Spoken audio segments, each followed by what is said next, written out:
সন্দ্বীপ উপজেলার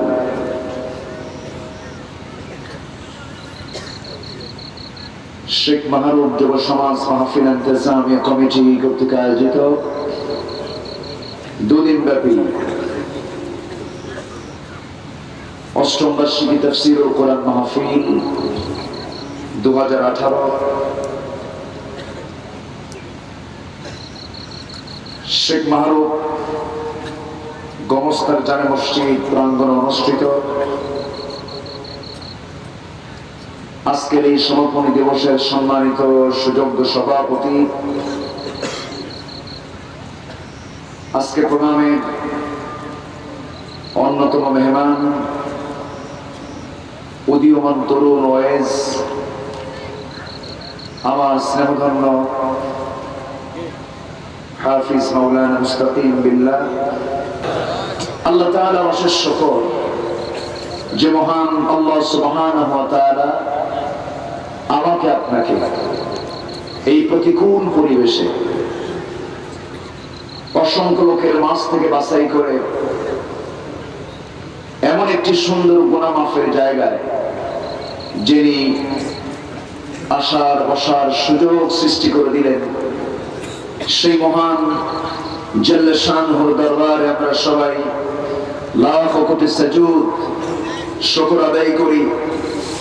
মুহাব্বাতান জোরালো কণ্ঠে সমস্বরে আকাশ বাতাস মুখরিত করে জবান খুলে বলছি আলহামদুলিল্লাহ। আবারও বলছি আলহামদুলিল্লাহ।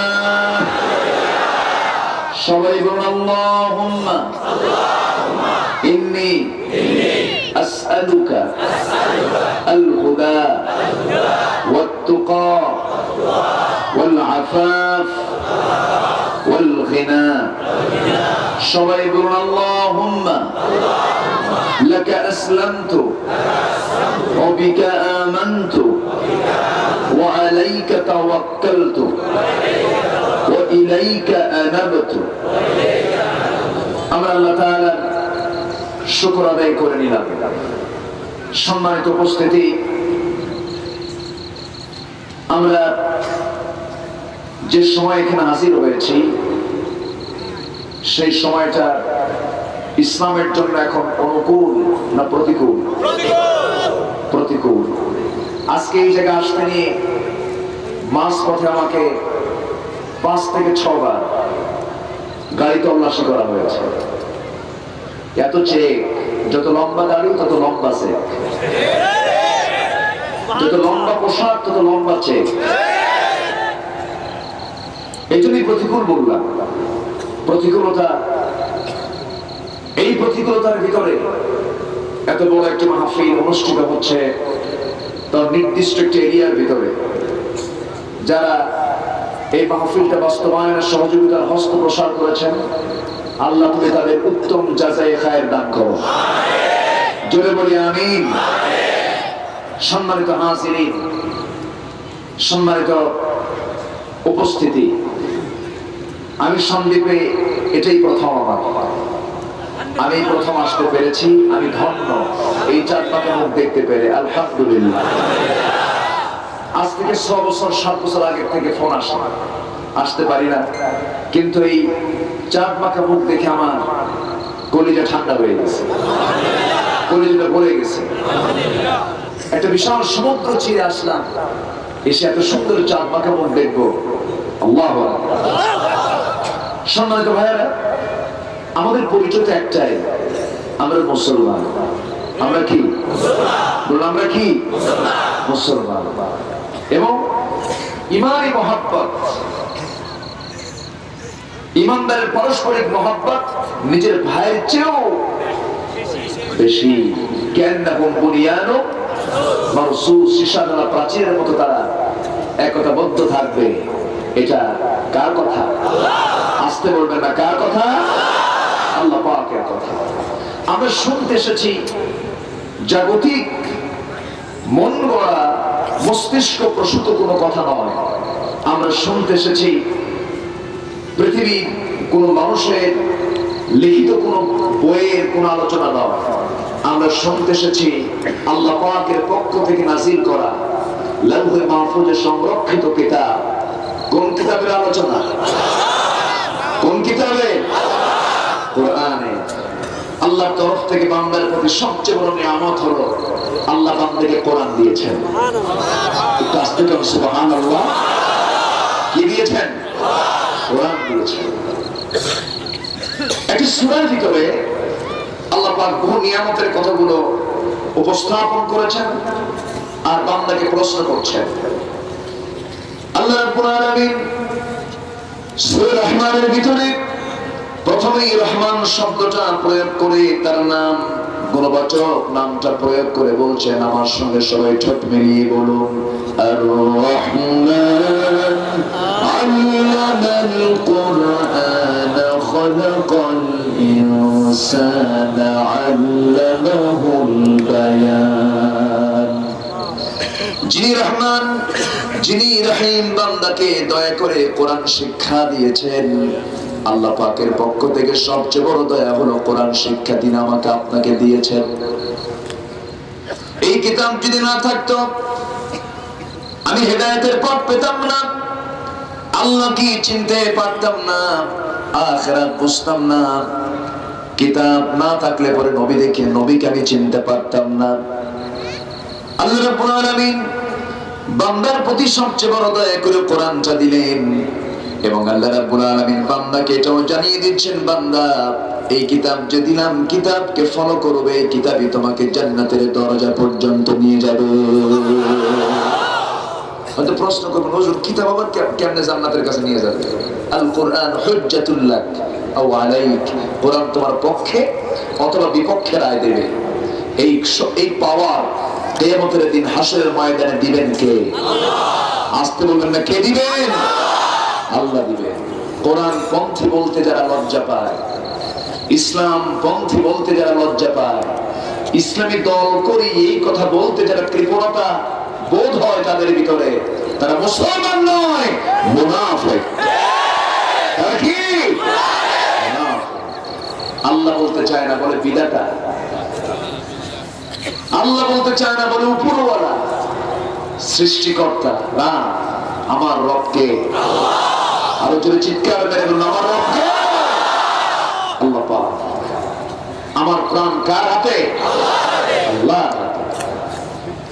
আমি কোথায় ছিলাম, কোথায় আছি, আবার কোথায় যেতে হবে, কোথায় চলে যাব, আমার মৃত্যুর পর আমার কেমন অবস্থান হবে সামনে, সকল কিছু জানার জন্য আল্লাহ রাব্বুল আলামিন এই কিতাবটা দিয়েছেন।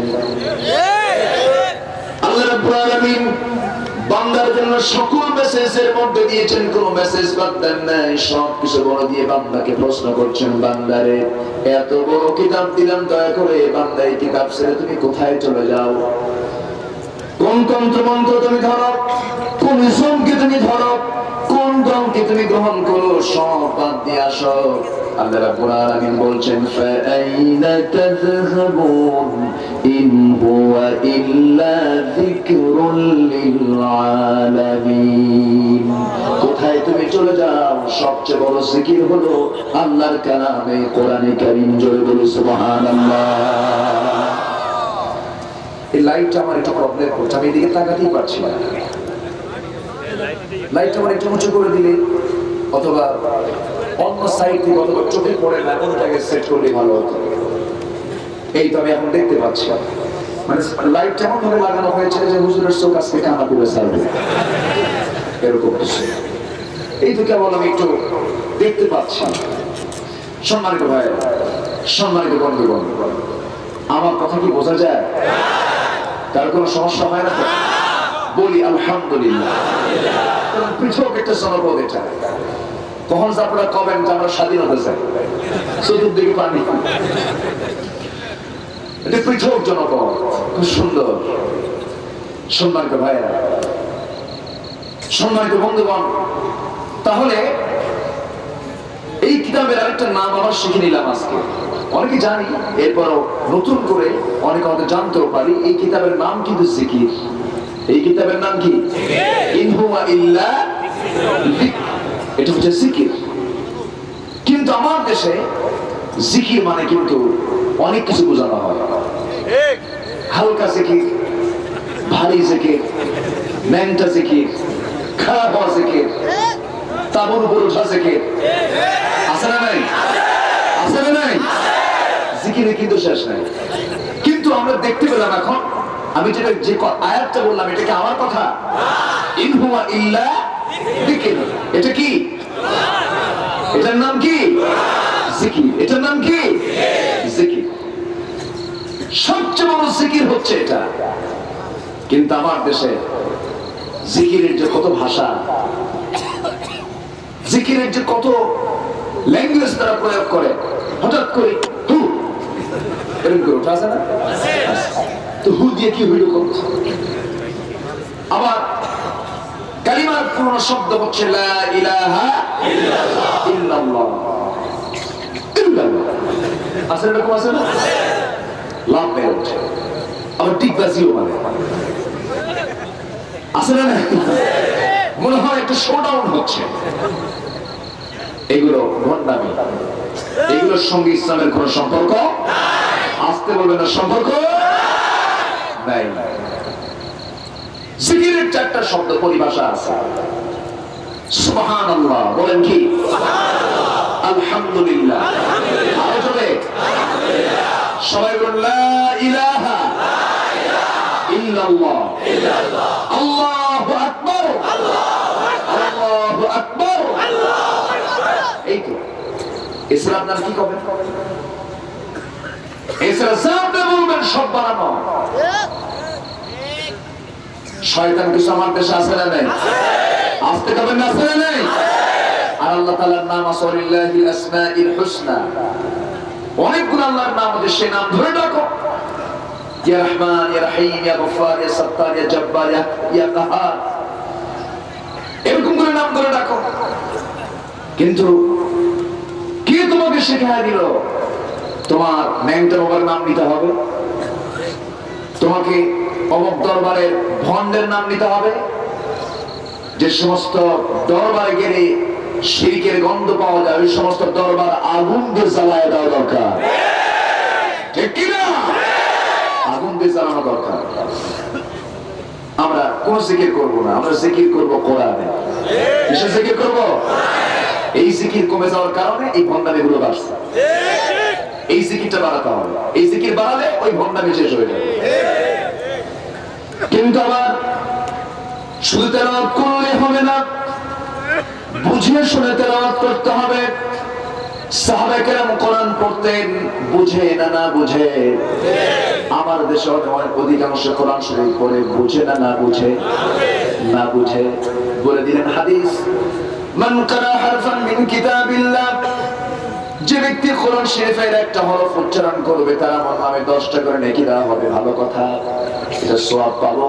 কিন্তু সারা জীবন কোরআন শরীফ পড়লাম, অর্থ বুঝলাম না, অর্থ জানলাম না, এর চাইতে চরম জুলুম কোরআনের প্রতি আর কিছুই হতে পারে না।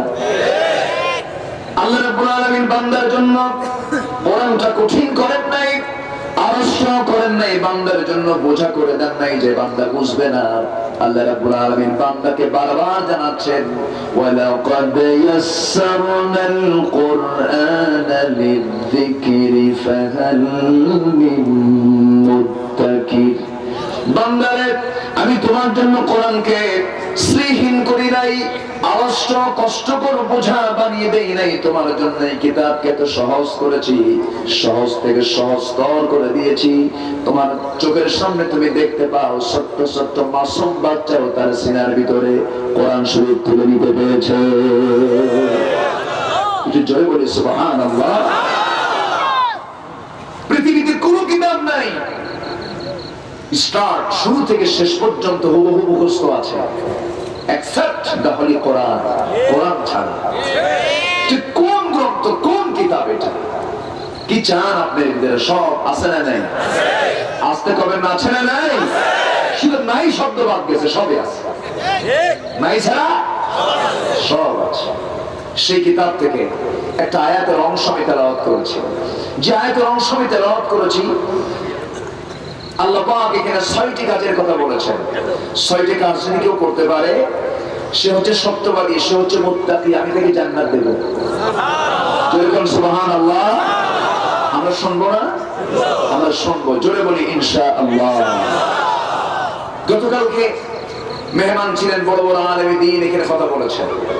এখানে আমার পূর্বে যিনি কথা বলেছেন, যদিও তরুণ কিন্তু চোখ পাট ভালো, খুব গরম কথা বললেন, আমি শুনলাম। ঘরে বসে বসে থেকে খুব সুন্দর দলিল আদিল্লাহ দিয়ে কথা বলেছেন। আল্লাহ তুমি তার কণ্ঠকে আরো মজবুত করে দাও, আল্লাহ তুমি তার দিলের ভিতরে আরো জ্ঞান দিয়ে ভরিয়ে দাও। সম্মানিত ভাই, সম্মানিত বন্ধুগণ, সমস্ত জ্ঞানের মূল উৎস হচ্ছে কোন কিতাব? কোরআন। সেই কিতাবের সূরা বাকারার একটা আয়াত, 177 নম্বর আয়াত আমি তেলাওয়াত করেছি। আমি এটাকে সামনে রেখে কথা বলবো, তার আগে একটু বলেই যে কিতাবটা আসলে কি অন্য কোনো ধর্মের মতো একটা ধর্মীয় কিতাব? হ্যাঁ, Ramayana, Tripitaka, Mahabharata, Old Testament, New Testament, এইগুলোকে আমরা নাম সর্বস্ব ধর্মের বই বলতে পারি, কিন্তু কোরআনে কারীম শুধুমাত্র কেবলমাত্র ধর্মীয় কোনো কিতাব নয়। এটা হচ্ছে আইন এবং প্রশাসনেরও চলন্ত বিশ্বকোষ। প্রশাসনের কথা আছে না নাই? প্রশাসনের হাতে যদি আজকে, বেশি না, প্রশাসনের হাতে যদি আজকে কোরআন তুলে দেওয়া হতো, বাংলার প্রতিটি জনপদ হয়ে যেত জান্নাতের টুকরা। কিন্তু প্রশাসনের হাতে আজকে কোরআন নাই। আছে কি জানেন? আমি কিন্তু কইলাম না, আপনারাই বলে দিলেন। গাড়ির ভিতরে কোন ট্যাবলেট নাই। আল্লাহর ওলি, ভালো মানুষ, আলেম ওলামা গাড়ির ভিতরে ওরাই ইয়াবা ঢুকায় দেয়, ইয়াবা পাইছে। এরকম আছে না? আমার ভালো আছে, ভালো আছে নাই তা না, ভালো আছে। শুধুমাত্র তাদের ইমাম যদি কোরআনওয়ালা হয়ে যান, তারা কোরআনওয়ালা হয়ে যাবে, ঠিক কিনা? অনেক পুলিশ আমাদের জন্য কাঁদে, চোখের পানি ফেলে ফেলে কাঁদেন, তার বুকে জড়া ধরে কাঁদেন আর বলেন আমরা মাজলুম, আমরা কিচ্ছু করতে পারছি না। সম্মানিত বন্ধুগণ, এই দেশের মানুষ আলেমকে কতটুকু মহব্বত করে বাস্তবে তা দেখিয়ে দিয়েছে। কত রায় হয়, সাজা হয়। একটা প্রাইম মিনিস্টার সাবেক, তার সাজা হলো কোথায়? রাজপথে কেউ নাই, ঠিক কিনা?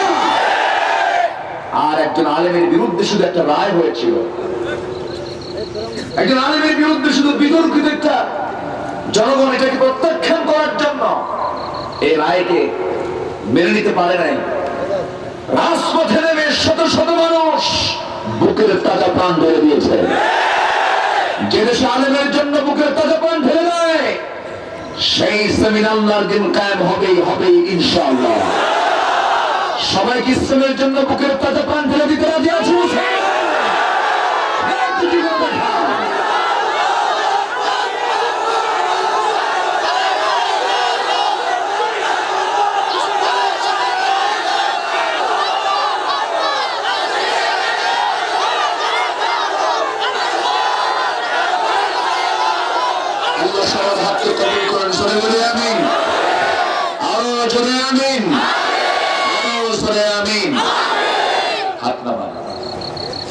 সম্মানিত বন্ধুগণ, বাংলার জমিন ছোটখাটো কোনো জায়গা নয়। গোটা পৃথিবীর দ্বিতীয় বৃহত্তম মুসলিম জনপদ Bangladesh. First Indonesia, second Bangladesh. এই দেশের প্রতি গোটা পৃথিবীর মুসলমানের নজর আছে না নাই? খ্রিস্টানদের, ইহুদি আছে না নাই? ইহুদি খ্রিস্টানদের সুনজর না বদনজর? আর মুসলমানদের সুনজর। আমরা কি করি দেখছি মুসলমান। তবে হ্যাঁ, পাশে যেহেতু হিন্দুস্তান আছে, হিন্দুস্তানের সাথে মুসলমানদের একটি যুদ্ধ লাগবে। এটা আমার কথা না, বলেছেন মুহাম্মদ সাল্লাল্লাহু আলাইহি ওয়াসাল্লাম। সেই দিক যাচ্ছে, এগুচ্ছে সেই দিকে। আমাদের পুঁজি অন্য কিছু না, আমাদের পুঁজি এখন কম লাগবে না। আমার আপনার পুঁজি দরকার হলো ঈমান। পুঁজি দরকার কি না? আসুন আমরা সে আলোচনার দিকে চলে যাই। এখন সায়েন্স তৈরি করলো, বিজ্ঞান তৈরি করলো, বিজ্ঞানে তৈরি করলো, কোরআন শরীফ কি রিসার্চ করে, সূরা হাদীদ কি রিসার্চ করেছে তারা, ফিহা বা'সুন শাদীদুন ওয়া মানাফিউ লিন-নাস, আছে না নাই? আচ্ছা, আজকে সায়েন্টিস্টরা কোরআনকে রিসার্চ করে বিমান, সাবমেরিন, এরপরে আধুনিক তথ্য প্রযুক্তির যত কিছু, ক্ষেপণাস্ত্র, সবকিছু তৈরি করেছে কোরআনকে গবেষণা করে। আর মুসলমান কোরআনকে গবেষণা করে আবিষ্কার করেছে হলো তারাবির নামাজ 3 রাকাত না 1 রাকাত। কি আবিষ্কার দেখেন! মুসলমান কোরআনকে রিসার্চ করে আবিষ্কার করলো কি জানেন? ফরজ নামাজের পরে মুনাজাত করবো কি করবো না। কি কঠিন আবিষ্কার! আর এগুলো নিয়ে সারাক্ষণ ব্যস্ত থাকে কিছু আলেম ওলামা, আছে না নাই? ময়দানে কাজ নাই, হামলা মামলা নাই, এসি রুমের মধ্যে বসে ফতুয়া মারে, রাজপথে যাব। দেখি তোমার কত বড় ঈমান আছে। সম্মানিত ভাইরা, ফতুয়া দেওয়া সহজ, কিন্তু ফতুয়া যে দেওয়া হলো সেই ফতুয়ার আসল বাস্তবতা করা, বাস্তবায়ন করা সহজ না কঠিন? কঠিন। আমার বন্ধুগণ, কোরআন তো সায়েন্সেরও কিতাব। সূরা ইয়াসিনটা টোটাল সায়েন্স নিয়ে কথা হয়েছে। ইয়াসিন যারা পড়েছেন, প্রথমে আল্লাহ রাব্বুল আলামিন কোরআনের পরিচয় দিয়ে বলছেন ইয়াসিন ওয়াল কুরআনিল হাকীম ইন্নাকা লামিনাল মুরসালিন আলা সিরাতিম মুস্তাকিম। কোরআন হলো বিজ্ঞানময় একটি কিতাব, হাকিম, বিজ্ঞানময় একটি কিতাব। কে বলে দিলেন? আসতে বলবেন না, কে বলে দিলেন? মুসলমান সায়েন্স নিয়ে গবেষণা করবে, গবেষণাগার থাকবে মুসলমানদের, কিন্তু এই গবেষণাগার গুলো হারিয়ে ফেললো মুসলমান। সব তথ্যের মূল প্রাথমিক পর্যায়ের সূত্রগুলো ছিল মুসলমানের, ত্রিকোণমিতি, জ্যামিতি, এরপরে বীজগণিত, ম্যাথ, এরপরে অ্যালজেব্রা গুলো, জড়তার বড় বড় গাণিতিক সূত্র, জ্যামিতিক সূত্র, ত্রিকোণমিতির সূত্রগুলো মুসলমানরা আবিষ্কার করেছে। মুসলমানরা প্রাথমিক পর্যায়ের সব ভিত্তি মুসলমানদের দ্বারা রচিত হয়েছে, কিন্তু ওদের হাতে চলে গেল কেন? মুসলমান যখন কোরআন ছেড়ে দিয়েছে, নেতৃত্ব চলে গেছে, তখন তাদের হাতে সবকিছু চলে গেছে। ঠিক কিনা? কোরআন ছেড়ে দিয়েছে, নেতৃত্ব চলে গেছে, নেতৃত্ব চলে গেছে, কর্তৃত্ব চলে গেছে। নেতৃত্ব যখন চলে গেছে, সব তাদের হাতে চলে গেছে। আবার কোরআন ধরতে হবে, আবার নেতৃত্ব সব মুসলমানের হাতে চলে আসবে। এটা কার ওয়াদা? এটা কার ওয়াদা? আল্লাহর ওয়াদা। অতএব no way but only Islam, no way but only Al Quran. কোনো পথ নাই, কোনো ওয়ে নাই ইসলাম ছাড়া, কোরআন ছাড়া। আমরা ধরবো কোরআনকে। জোরে বলি ইনশাআল্লাহ, আরে জোরে বলি ইনশাআল্লাহ। আমার বন্ধুগণ, এই যে আকাশে আমরা দেখি, বিশাল বড় আকাশ, মালিকটাকে বলেন? আসতে বলবেন না মালিককে? আবার বিস্তৃত বিশাল সাবাত ও আবহর, 7টা সমুদ্র টাকার,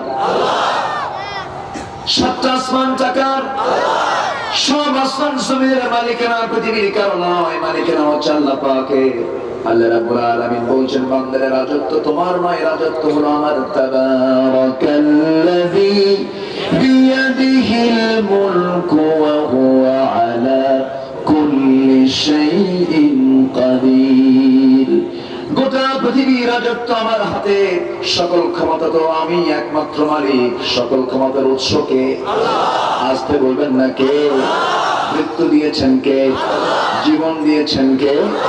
হুয়াল্লাযী খালাকাল মাউতা ওয়াল হায়াতা লিয়াবলুয়াকুম আইয়ুকুম আহসানু আমালান ওয়া হুয়াল আজিজুল গফুর। যিনি মৃত্যু সৃষ্টি করেছেন, যিনি জীবন সৃষ্টি করেছেন, যেন জীবন মৃত্যুর মধ্য দিয়ে যে টাইমটা পেলে, এই টাইমটা দেওয়ার মূল কারণ হলো যেন তোমরা কে কে ভালো আমল করতে পারো। হাসান ইসমে তাফসীরের সিগা, কে কে ভালো কাজ করতে পারো।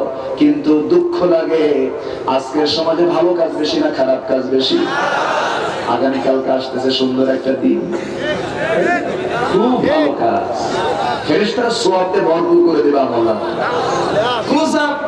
ক্লোজ আপ করলো কি জানেন? ক্লোজ আপ নামে একটা কোম্পানি, সে দিয়ে দিল মানে যুগলদের জন্য, যুগল যুবক যুবতী এরা যেন রিকশায় একসঙ্গে জোড়ায় জোড়ায় চলতে পারে, এই জন্য রিকশা সার্ভিস দিয়েছে ফ্রি।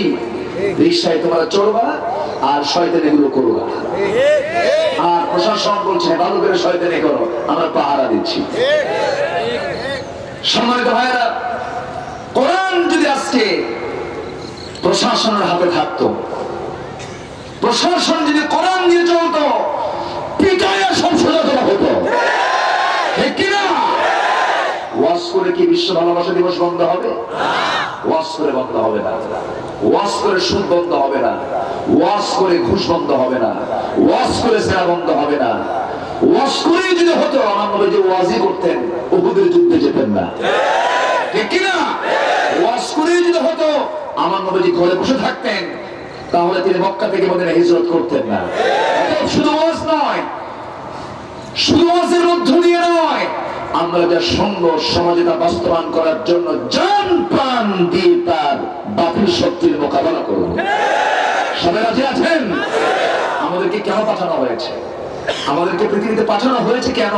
কোরআনকে প্রশ্ন করুন, জবাব আছে না নাই?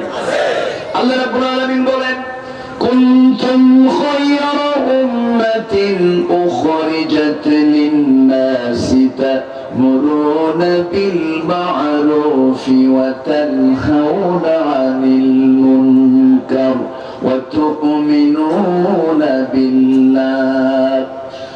তোমরা শ্রেষ্ঠ জাতি, মানুষের কল্যাণের জন্য পাঠানো হয়েছে। তোমরা কি করবে? সৎ কাজের আদেশ দেবে, অসৎ কাজের বাধা প্রদান করবে, আর ঈমান আনবে কার উপরে? এখানে ঈমান আনার কথা আগে আসছে না পরে আসছে? পরে আসছে। আগে বলছে সৎ কাজের আদেশ দাও, অসৎ কাজের বাধা দাও। যার মধ্যে সৎ কাজের আদেশ দেওয়া, অসৎ কাজের বাধা দেওয়ার টেন্ডেন্সি যার মধ্যে জাগ্রত হবে না, সে ব্যক্তি প্রকৃত ঈমানদার হতে পারে না। এজন্য আল্লাহ পাক ঈমানের কথা পরে বলেছেন আগে বাধা দাও অসৎ কাজে। অসৎ নেতৃত্বের দুর্গেহা আঘাত হেনে অসৎ নেতৃত্ব উৎপাদন করে সৎ যোগ্য নেতৃত্ব করে দেব। এটা কার কথা? আল্লাহর কথা। কষ্ট দিচ্ছি মনে হয়? আলোচনা চালাবো? জোরে বলুন ইনশাআল্লাহ। সম্মানিত হাজিরিন, চট্টগ্রামে আমি মাহফিল করতে পারি না, কেন জানেন? লোহাগাড়ায় গেলেই বলে 144, সাতকানিয়া আরো কিছু, আনোয়ারা, এরপরে বোয়ালখালী, এতগুলো মাহফিল নিছে এই 3-4 বছরে, সব ঠিকঠাক। মাহফিলের দিন বিকেল বেলা হুজুর মাহফিল হবে না, কেন? নাশকতা, জঙ্গির তৎপরতা বাড়তে পারে, এই জন্য মাহফিলকে বন্ধ করা হয়েছে। যারা মাহফিল বন্ধ করে দেয়, আমি হলফ করে বলতে পারি, ওরা হচ্ছে আবু জেহেলদের প্রেতাত্মা। আসতে পারেন না, ঠিক কিনা? ওদের রক্ত পরীক্ষা করবেন, 100% আবু জেহেলের রক্ত খুঁজে পাওয়া যাবে। আবু জেহেল নাই এখন? এখন আবু জেহেল আছে না? আবু জেহেল যা করে নাই, আবু জেহেল যা করে নাই, তার চেয়ে বেশি কিছু দৃশ্য আমরা দেখতে পাচ্ছি, ঠিক কিনা? একটা একটা করে বলতেছে, আগে একটু আগে আসবে। সম্মানিত বন্ধুগণ, সম্মানিত দিনী ভাইরা, তাহলে আমাদের মূল পুঁজি হলো আমরা ঈমান আনবো কার উপরে? আসতে বলবেন না, কার উপরে? আল্লাহর উপরে। শুধু ঠাকঠুক মেরে কয়েকটা সেজদা দিলাম আর জান্নাত পেলাম না। জান্নাত মামুর বাড়ির কোন আবদার নয়। কালেমা পড়ছে আর জান্নাত পেয়ে গেলাম না। কিছু হুজুর ভাড়া করে আনে, কিছু কিছু লোক সারা বছর ওয়াকাম কুকাম করে হুজুর ভাড়া করে নেয়। হুজুর এমন দোয়া দিবেন জান্নাত পার করে ধরে জাহান্নামে চলে যায়।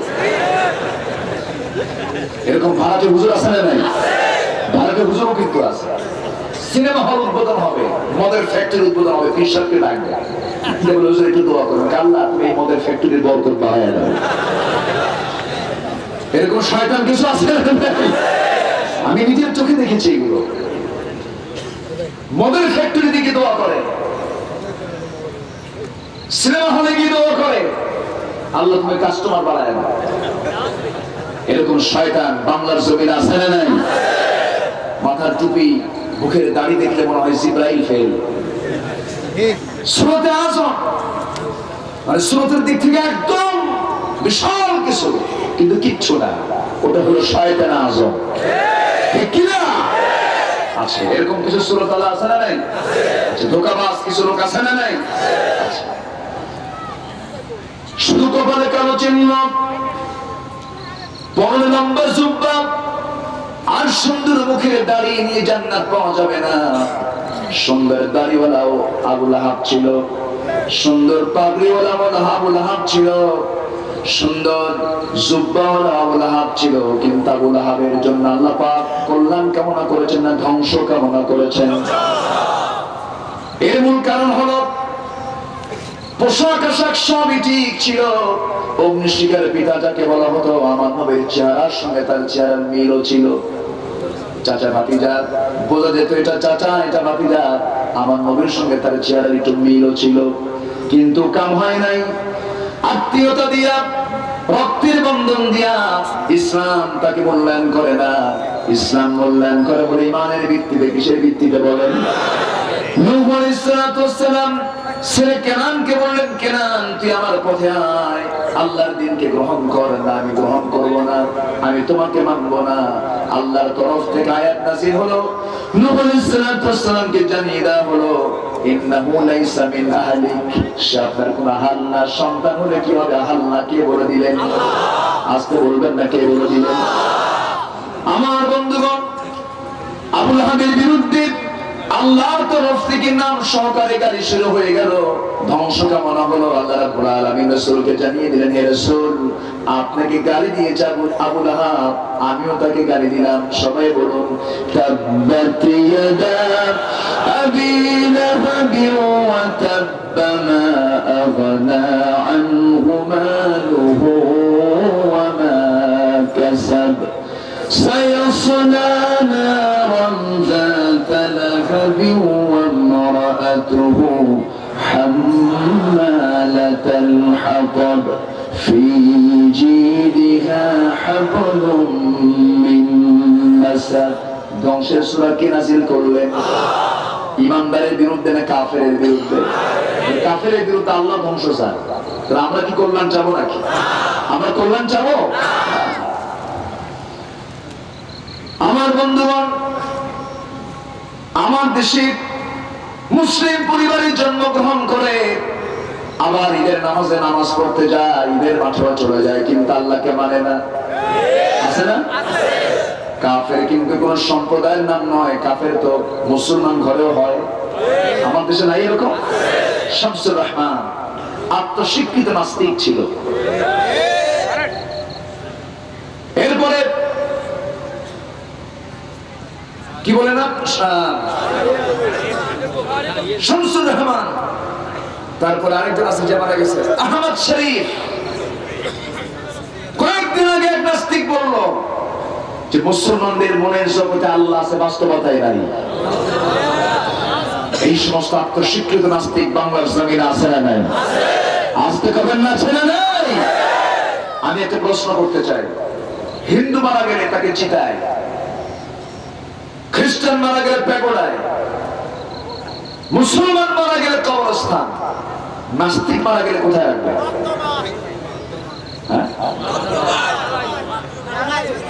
এই প্রশ্ন করলে আমি কি উত্তরটা দেবো বলেন? সম্মানিত ভাইয়েরা, ওই সমস্ত নরাধম নাস্তিক মুরতাদদের ধরে ওদের লাশ কুত্তা বিলের খাদ্য বানানো দরকার। আমার দেশে নাস্তিক আছে না নাই? একটা নাস্তিকের কি বিচার হয়েছে? একটা নাস্তিকের বিচার হয়েছে? অতএব বিচার এখন বাংলার জমিনে শুরু হয়নি, বিচার শুরু হবে সামনে। জোরে বলুন ইনশাআল্লাহ, আর জোরে বলুন ইনশাআল্লাহ। ট্রাইব্যুনাল থাকবে, ওই বিচারালয় থাকবে, ওই চেয়ার থাকবে, ওই টেবিল থাকবে। আইন পরিবর্তন হবে, আইন হবে আল্লাহ, আর বিচার করবেন ইমামুন আদিলুন। ইমামুন আদিলুন, বিচার হবে। জোরে বলি ইনশাআল্লাহ। আজকে তাদেরকে দেখছে আমাদের ব্যাপার হতে নেগেটিভ হচ্ছেন। ওয়ারাইতান নাস ইয়াদখুলুনা ফি দীনিল্লাহি আফওয়াজা, ফিরে আসবে। জোরে বলুন ইনশাআল্লাহ। সম্মানিত ভাইরা, এক লোক খুন করেছে। কি করেছে? খুন কইরা উকিলের সামনে এসে বলে, মাননীয় উকিল মহোদয়, আমি তো একটা মারাত্মক মার্ডার করে ফেলছি, আমার তো উপায় না, আমার তো বড়। উকিল কয়, তুই আরো 2টা খুন কর। আমি এমন উকিল না যে তোর জামিন হবে না, কিন্তু আমার কথা শুনতে হবে। তো কি শুনতে হবে বলে? আজকের থেকে তোর মোষ দাড়ি কাটা সব বন্ধ। মোষও কাটবি না, দাড়িও কাটবি না, চুলও কাটবি না, গায়ে কোনো নতুন কাপড় চোপড় থাকা যাবে না, পুরাতন শীর্ণ কাপড় থাকতে হবে। আর কারোর সঙ্গে কোনো কথা বলা যাবে না। যে প্রশ্ন করবে তুই শুধু একটা কথা বলবি, হ্যাঁ, আমি পাগল। আমি কি পাগল? 3-4 মাস পর হিয়ারিং হলো, কোর্টে ডাক পড়লো, বলে দিয়েছে উকিল সাহেব, যখন তোকে প্রশ্ন করবো উকিল সব উত্তর শুনতে বলবি, হ্যাঁ, কিচ্ছু বলবি না তুই। কিন্তু আমি এমন উকিল, আমার ফি কিন্তু একটু বেশি। সব উকিল নাই 500, আমার দিতে হবে 2000। খুনি কয় 2000 কেন, 10,000 দেবো, আমার বাঁচা। কাজটা ঠিক আছে। নির্দিষ্ট দিন চলে আসছে, বিচারপতি চেয়ারে বসা। উকিল জিজ্ঞাসা করে, তুমি এই যে সাক্ষীর সামনে অমুক দিন অমুকটার সময় এই অস্ত্র দিয়ে তুমি তাকে খুন করেছো, তুমি কি খুন করনি? উকিল কয়, ভান করিস কেন, তুই কি খুন করিস নাই? যতবার কয় ততবার ব্যয়। বিচারপতি বিরক্ত হয়ে কয়, এই পাগলটারে আসলে বানালো কে?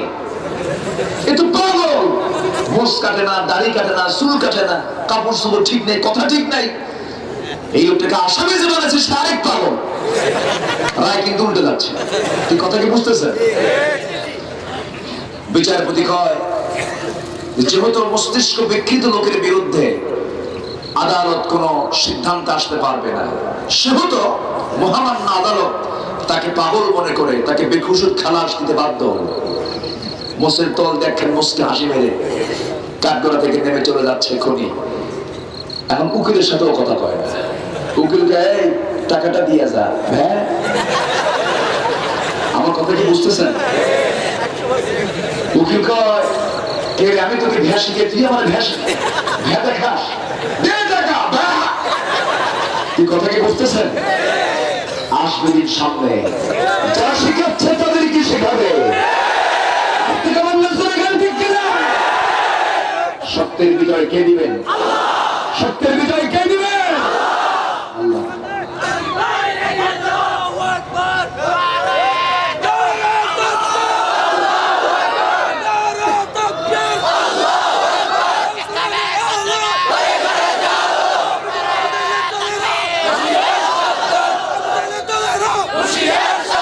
সম্মানিত ভাইরা, সম্মানিত ভাই বন্ধুগণ, আমাদের পুঁজি একটাই, আমরা ঈমান আনবো কার উপরে? শিরকের কোন গন্ধ রাখা যাবে? শিরকের ধারে বসে যাওয়া যাবে না। আল্লাহ রাব্বুল আলামিন ঈমানদারকে সেই জন্য ডাক দিয়ে বোঝাচ্ছেন, শোনো, কোন পূর্ণতা নাই, শুধু কিবলামুখী হলে পূর্ব দিকে অথবা পশ্চিম দিকে।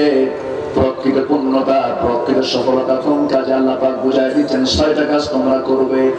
আমরা সবাই ঠোঁট মিলিয়ে মিলে একসঙ্গে বলি, লাইসাল বিররা আন তুওয়াল্লু ওয়ুজুহাকুম কিবালাল মাশরিকি ওয়াল মাগরিবি ওয়ালাকিন্নাল বিররা মান আমানা বিল্লাহ من آمن بالله واليوم الآخر والملائكة والكتاب والنبيين جربون الله أكبر।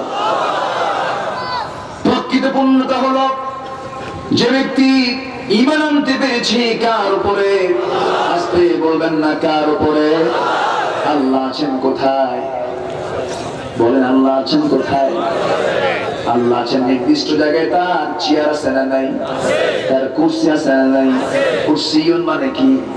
চেয়ার। ওয়াসিআ কুরসিয়ুহুস সামাওয়াতি ওয়াল আরদ ওয়া লা ইয়াউদুহু হিফযুহুমা ওয়া হুয়াল আলিয়্যুল আযীম। তার চেয়ার হলো আসমান জমিন ব্যাপৃত বিশাল একটি তার আসন, এবং শাসন থেকে তিনি সব নিয়ন্ত্রণ করেন। ওয়ালা ইয়াউদু হিফযুহুমা, সকল কিছুর সংরক্ষণে তাকে কখনো ক্লান্ত হতে হয় না। তার কোনো ক্লান্তি আসে না, তার কোনো বিরক্তি আসে না। সর্বক্ষণ মনিটরিং তিনি করেন। আল্লাহ পাক কেমন ইলম রাখেন? ওয়া ইয়ালামু খাইনাতাল আ'য়ুনি ওয়া মা তুখফিস সুদূর। তোমার অন্তর কি খেয়ালত করে? তোমার চক্ষু, তোমার অন্তরে তুমি কি গোপন করেছো? তোমার চক্ষু কি খেয়ানত করে? তোমার চক্ষু কি ফাঁকি দেয়? পৃথিবীর কোন প্রশাসন না জানলেও সঙ্গে সঙ্গে কার প্রশাসন জেনে যায়? আজ বলবেন না, কে জানেন? আল্লাহ জানেন। আল্লাহ পাক অন্য জায়গায় বলছেন, বান্দারে আমি তেমন প্রভু, আমার পরিচয়টা হলো ওয়া নাহনু আকরাবু ইলাইহি মিন হাবলিল ওয়ারিদ। বান্দা আমি তোমার স্কন্ধ শিরার চেয়েও নিকটে থেকে যাই। যেরকম সুবহানাল্লাহ। অতএব আমি ঈমান আনবো, বিশ্বাস করবো কাকে? আস্তে বলবেন না, কাকে? আমি ছিলাম কার কাছে? আস্তে বলবেন না, ছিলাম কার কাছে? রূহের জগতে ছিলাম, আলেমার ওয়াহে ছিলাম। আলেমার ওয়াহে আমি ঈমানদারের পরিচয় দিয়েছি। আমাকে প্রশ্ন করা হয়েছিল, আলাস্তু বিরাব্বিকুম, আমি কি তোমার রব নেই? তখন আমরা বলেছি ক্বালু বালা, হ্যাঁ তুমি আমার রব। কি বলেছি আমরা? হ্যাঁ তুমি আমার রব। আমরা বলি নাই?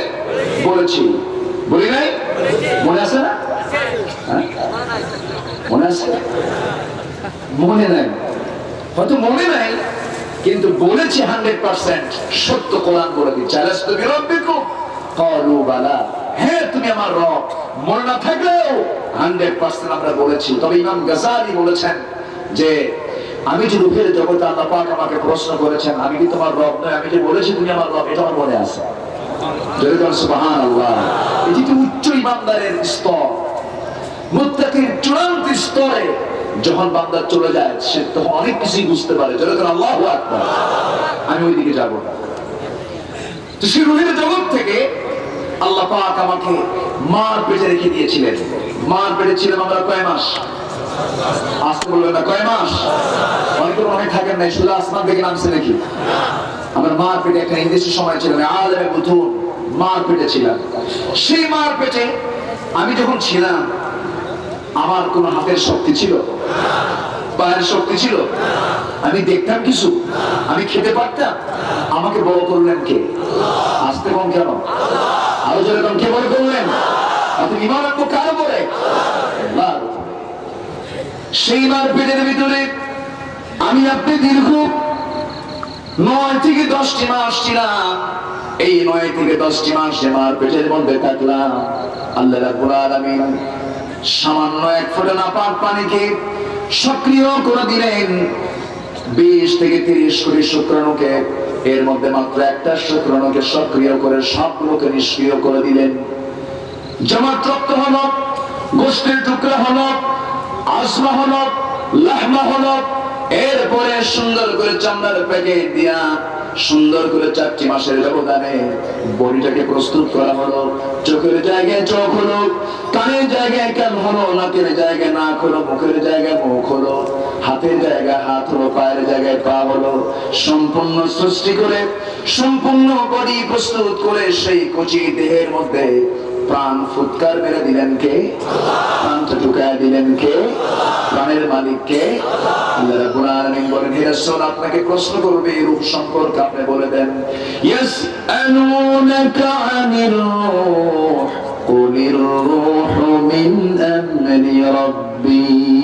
আপনাকে প্রশ্ন করবে রূহ সম্পর্কে, আপনি বলে দেন রূহ তো কারো নির্দেশ মানে না, রূহ নির্দেশ মানে কার? রূহ নির্দেশ মানে কার? আল্লাহ পাকের।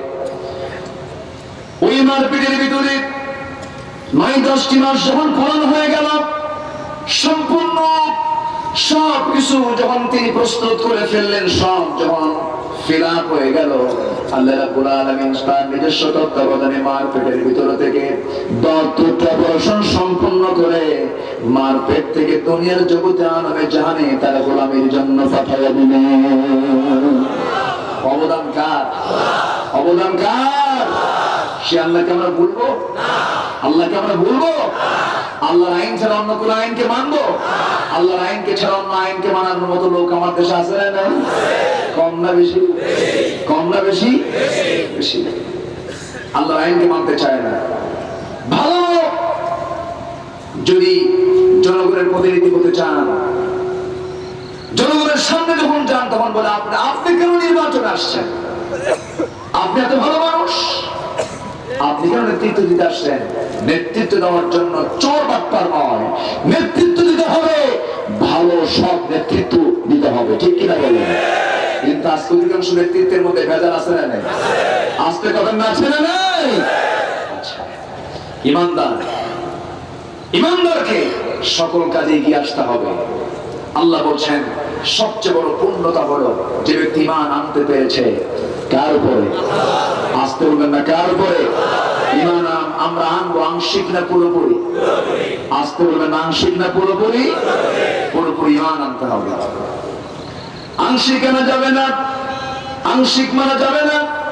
আল্লাহ রাব্বুল আলামিন সঙ্গে সঙ্গে আল্লাহর নামটা দিয়ে তার নামটা দিয়ে আরো কিছু যোগ করে দিয়েছেন। আল্লাহ রাব্বুল আলামিন বলেন ওয়ালাকিন্নাল বিররা মান আমানা বিল্লাহি ওয়াল ইয়াউমিল আখির ওয়াল মালাইকাতি ওয়াল কিতাবি ওয়ান নাবিয়্যিন। ঈমান আনতে হবে আল্লাহর উপরে, আখিরাতের উপরে, ফেরেশতার উপরে, কিতাবের উপরে, নবীদের উপরে। আমার নবীর আগেও নবী ছিলেন কি ছিলেন না? সকল নবীরা কার পয়গম্বর? কার নবী? এবং সেই নবীর সাথে অনেকে শরীক স্থাপন করে। কেউ কেউ রাসূলদেরকে, নবীদেরকে আল্লাহর বেটা বানায়। আসলে এরকম লোক নাই? আমার বন্ধুগণ, ইহুদিরা, খ্রিস্টানরা, গোটা পৃথিবীতে যত ইহুদি খ্রিস্টান আছে, সকল ইহুদি খ্রিস্টানদের তাদের আকীদা হলো, তারা কি বলে? কোরআন বলে দিচ্ছে ওয়াকালাতিল ইয়াহুদু উযাইরুন ইবনুল্লাহ ওয়াকালাতিন নাসারাল মাসীহু ইবনুল্লাহ যালিকা কাওলুহুম বিআফওয়াহিহিম يضاهئون قول الذين كفروا من قبل جربوا الله أكبر। ইহুদিরা বলে উযাইর হলো আল্লাহর ছেলে, নাসারা যারা খ্রিস্টান যারা তারা বলে ঈসা হলো আল্লাহর ছেলে। যেরকম নাউযুবিল্লাহ, কত বড় মিথ্যা একটি কথা চাপিয়ে দাও হলো আল্লাহর উপরে। আল্লাহর কোন সন্তান আছে নাকি? আল্লাহর কোন পরিবার আছে নাকি? এদিকে থাক, এটা আছে মনে করলে ঈমান থাকবে নাকি? ঈমান থাকবে না। কিন্তু আমার দেশে বহু মুসলমান তাদের খ্রিস্টান বউ নিয়ে সংসার করছে কি করছে না? আছে না নাই? আবার অনেক হিন্দু মেয়ে তার স্বামী মুসলমানও আছে না নাই? বলেন এটা নাকি নিরপেক্ষতা? বসে বসে পড়ুন, কোন প্রবলেম? আচ্ছা বলুন আলহামদুলিল্লাহ। আমি তো আলোচনা চালাবো, কারো কোনো কষ্ট হচ্ছে না? আপনাদের ভাষাগুলো খুব সুন্দর, আপনারা যখন কথা বলেন। তবে এই ভাষার সাথে আমার নোয়াখালীর সাথে কি মিল আছে? আমি তো চট্টগ্রামের কোনো মিল পাই না। আমি ভাবলাম যে আসাম চট্টগ্রাম হয়ে গেল নোয়াখালী, ব্যাপারটা খুব সুন্দর। আগে নোয়াখালীর সঙ্গে ছিল। হ্যাঁ, আমি যখন খাবার খেলাম রান্না বান্নার গন্ধ নোয়াখালী, সবকিছুতে একটু নোয়াখালী নোয়াখালী একটা ভাব পেলাম। আমি কিন্তু নোয়াখালীর নাতি, বুঝলেন? আমার আম্মার নানের বাড়ি হচ্ছে নোয়াখালী। সেদিক থেকে আমি নোয়াখালীর সাথে আমার একটা সম্পর্ক আছে, খুব ভালো লাগে। নোয়াখালী মানে হচ্ছে আলেমদের জনপদ, বলেন আলহামদুলিল্লাহ। কাদের জনপদ? ঈসা আবু জাহেলও আছে। ঈসা আবু জাহেল আছে না? ঈসা আবু জাহেল কারণ রাসূল আছেন যেখানে আবু জেহেল, ইব্রাহিম আছেন যেখানে নমরুদ, মুসা আছেন যেখানে ফেরাউন আছে। থাকবে না কেন? না থাকলে খেলবো কেমনে? খেলার জন্য দরকার আছে। ফাঁকা ফিল্ডে গোল দেবো কেন? আল্লাহ পাক ফাঁকা ফিল্ডে গোল দিতে কম নাই। আল্লাহ পাক ঈমান চেক করার জন্য কাফির দিয়েছেন। আল্লাহ পাক ঈমানদার ঈমান চেক করার জন্য মুনাফিক দিয়েছেন। আল্লাহ ঈমান চেক করার জন্য ফাসিক দিয়েছেন। আল্লাহ চান পরীক্ষা দিয়ে পাস করে এরপর জান্নাতে ঢোক। পরীক্ষা ছাড়া জান্নাত পাওয়া যাবে না। ঈমান মানে পরীক্ষা। ঈমান মানে কি? পরীক্ষা। পরীক্ষা। সম্মানিত হাজিরিন, সম্মানিত ভাই সব, যে সাবজেক্টটা আমি নিয়েছি বহু সময়ের দরকার।